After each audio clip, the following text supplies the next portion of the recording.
ओशो रजनीश का जीवन किसी रहस्यमयी और रोमांचक कहानी से कम नहीं है।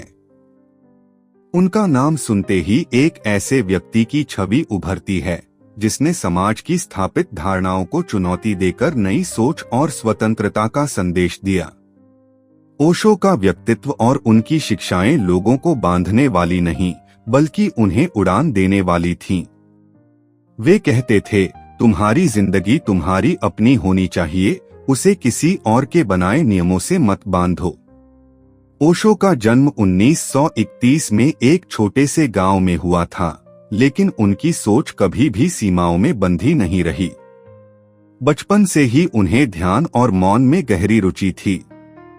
वे घंटों घंटों एकांत में बैठकर अपने भीतर की दुनिया को समझने की कोशिश करते थे।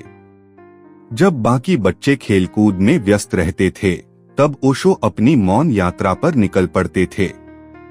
शायद यही कारण था कि वे इतने गहरे और विचारशील बने। ओशो के जीवन का सबसे दिलचस्प पहलू उनका स्वतंत्र सोच का संदेश था। वे कहते थे, मुझे किसी के द्वारा बताई गई सच्चाई नहीं चाहिए, मैं खुद अपनी सच्चाई की खोज करूंगा। उन्होंने जीवन के हर पहलू को एक नए नजरिए से देखा, चाहे वह प्रेम हो, धर्म हो या फिर समाज। वे परंपराओं के बंधनों को तोड़ने में विश्वास रखते थे।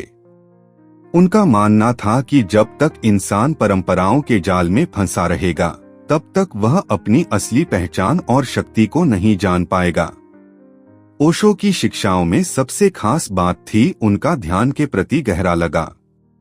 उन्होंने ध्यान को एक साधारण प्रक्रिया से उठाकर एक उत्सव बना दिया। उनकी डायनामिक मेडिटेशन विधि आज भी दुनिया भर में प्रसिद्ध है। इस ध्यान प्रक्रिया में पहले व्यक्ति को खुद को शारीरिक और मानसिक रूप से पूरी तरह से मुक्त करना होता है, ताकि वह भीतर की शांति को महसूस कर सके। ओशो ने कहा, ध्यान वह प्रक्रिया है जिसमें व्यक्ति अपने भीतर के सन्नाटे को सुन सकता है। ओशो की सोच और उनके बोलने का तरीका भी बहुत अलग था। वे अक्सर अपने प्रवचनों में हास्य का प्रयोग करते थे, जिससे गंभीर मुद्दे भी हल्के फुल्के अंदाज में सामने आते थे।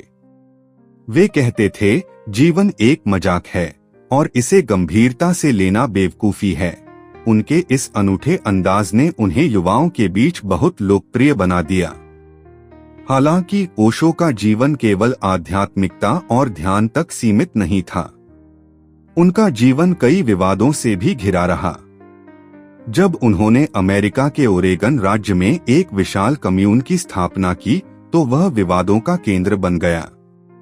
लेकिन ओशो के अनुयायियों का कहना है कि ये विवाद भी उनके विचारों की गहराई और शक्ति को नहीं रोक सके। वे कहते थे, सच्चाई को कभी दबाया नहीं जा सकता, वह अपने आप रास्ता बना लेती है। ओशो की मृत्यु 1990 में हुई, लेकिन उनके विचार और शिक्षाएं आज भी जीवित हैं। उनके अनुयायी उन्हें एक गुरु के रूप में मानते हैं, लेकिन ओशो ने कभी खुद को गुरु के रूप में नहीं देखा। वे कहते थे, मैं तुम्हें रास्ता दिखा सकता हूं, लेकिन उस रास्ते पर चलना तुम्हारा काम है।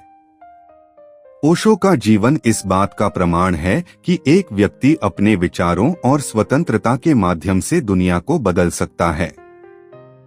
उनका संदेश था कि सच्ची स्वतंत्रता भीतर से आती है और इसे पाने के लिए हमें अपने सभी बंधनों को तोड़ना होगा। ओशो ने हमें सिखाया कि जीवन का हर पल एक उत्सव है और हमें इसे पूरे दिल से जीना चाहिए।